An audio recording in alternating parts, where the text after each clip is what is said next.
Assalamualaikum warahmatullahi wabarakatuh. Bagaimana kabar teman-teman hari ini? Alhamdulillah. Semoga kita senantiasa dalam keadaan sehat walafiat. Amin. Allahumma amin. Pada kesempatan kali ini, kami dari kelompok 12 akan membahas tentang hijrah ke Madinah, sebuah kisah yang membanggakan. Izin memperkenalkan diri. Saya Delvia Latifato Hasanah beserta rekan saya yaitu Ratih Ratika akan mempresentasikan pembahasan kali ini. Marilah kita awali pembelajaran pendidikan agama Islam dengan membaca doa sebelum belajar. Bismillahirrahmanirrahim.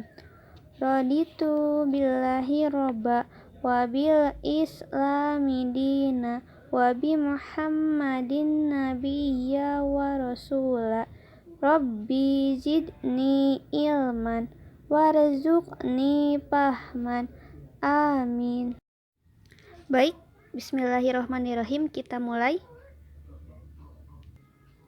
Sebab-sebab Rasulullah Shallallahu Alaihi Wasallam hijrah ke Madinah.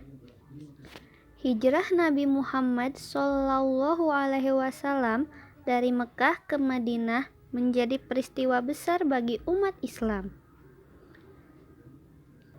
Kisah tersebut mempunyai makna mendalam bagi Muslim sedunia. Peristiwa itu kemudian menjadi awal tahun kalender Islam dan diperingati hingga sekarang. Sebelum hijrah ke Madinah, Nabi Muhammad Shallallahu Alaihi Wasallam telah berdakwah menyebarkan Islam di Mekah. Nabi berdakwah secara sembunyi-sembunyi, kemudian dilakukan dengan terang-terangan. Setelah Nabi Muhammad Shallallahu Alaihi Wasallam berdakwah secara terang-terangan, hantaman dan siksaan dari kafir Quraisy mulai meningkat. Berbagai cara dilakukan kafir Quraisy agar Nabi Muhammad SAW tidak meneruskan dakwahnya.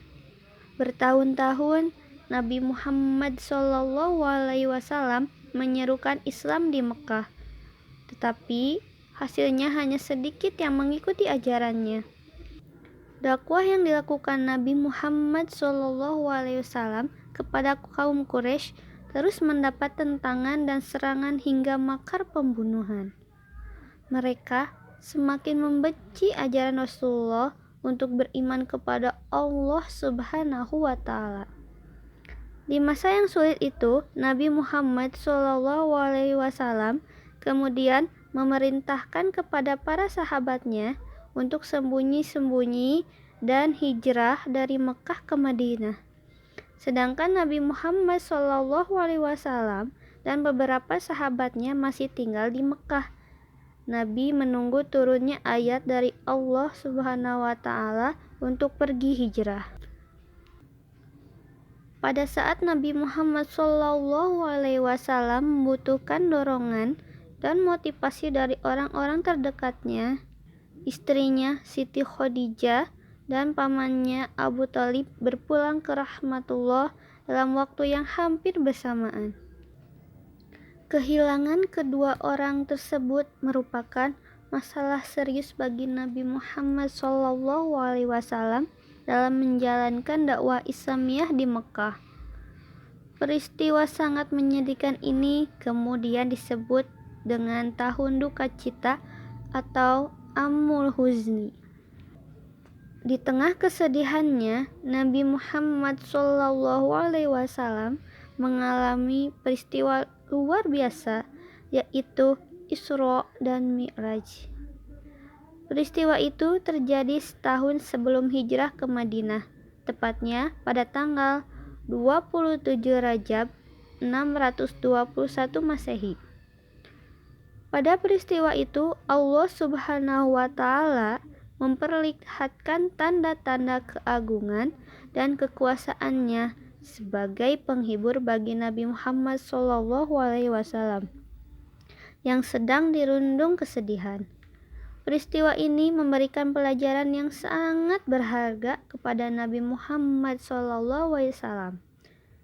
Pada peristiwa tersebut, Nabi Muhammad SAW menerima perintah sholat 5 waktu dalam sehari semalam.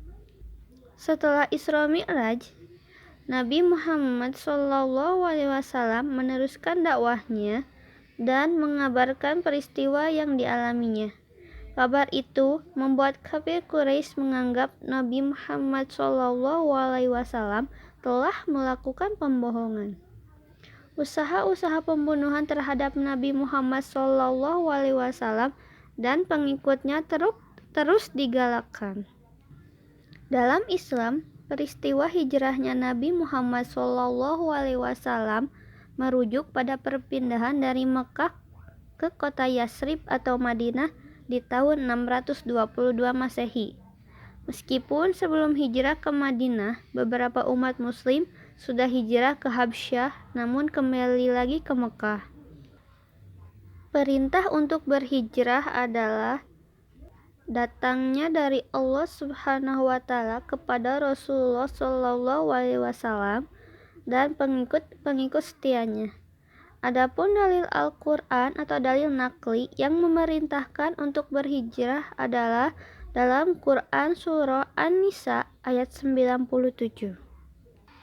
yang berbunyi A'udzubillahi minasyaitonirrajim. Bismillahirrahmanirrahim. Innallazina tawaffahumul malaikatu zalimi anfusihim qalu fima kuntum qalu kunna mustad'afina fil ard qalu alam takun ardullahi wasi'atan fatuhajiru fiha wa ulaika ma'wahum jahannam wa sa'at masyira, yang artinya sesungguhnya orang-orang yang diwafatkan malaikat dalam keadaan menganiaya diri sendiri. Malaikat bertanya, dalam keadaan bagaimana kamu ini? Mereka menjawab, kami adalah orang-orang yang tertindas di negeri Mekah. Para malaikat berkata, bukankah bumi Allah Subhanahu wa taala itu luas sehingga kamu dapat berhijrah di bumi itu? Orang-orang itu tempatnya neraka jahanam, dan jahanam itu seburuk-buruk tempat kembali. Quran surah An-Nisa ayat 97. Allah Subhanahu wa taala memerintahkan kepada Rasulullah SAW untuk berhijrah sebab kezaliman kaum Quraisy di kota Mekah semakin menjadi-jadi.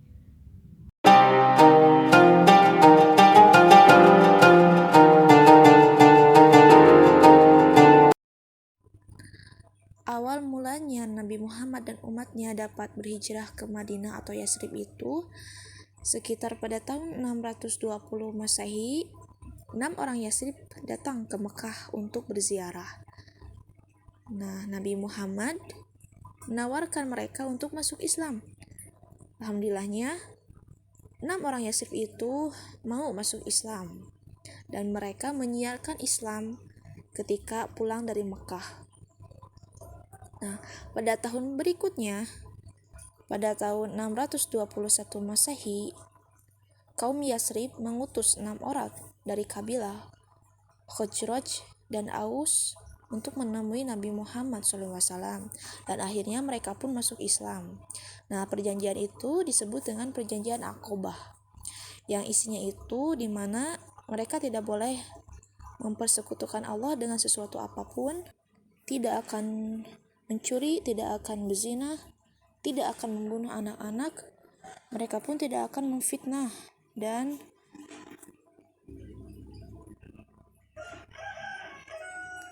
tidak akan mendurhakai Nabi Muhammad SAW.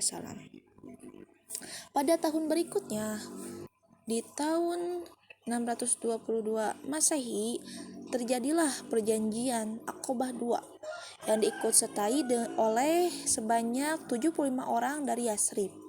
Itu merupakan suatu pertemuan yang besar daripada Aqobah yang pertama.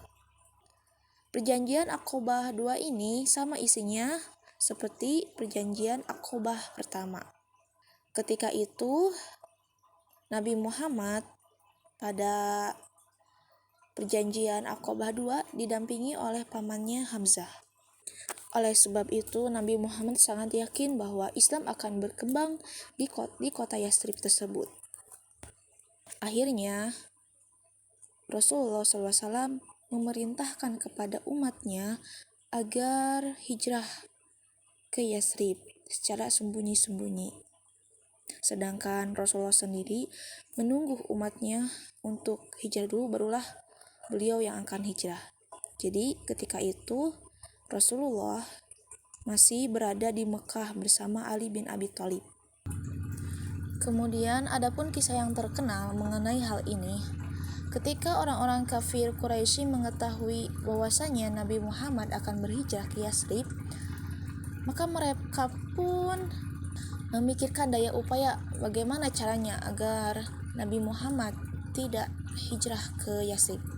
Nah, mereka pun merencanakan pembunuhan terhadap Nabi Muhammad dengan mengumpulkan pemuda-pemuda dari beberapa kabilah agar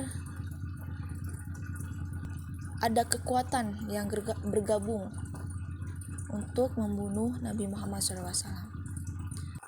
Ketika malam telah tiba, Rasulullah SAW menyuruh Ali bin Abi Thalib untuk berbaring dan tidur di kasur Nabi Muhammad SAW.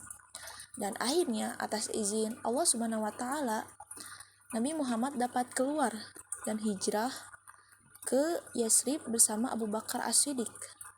Sedangkan para pemuda tidak mengetahui hal itu, bahwa Nabi Muhammad telah keluar dari rumahnya.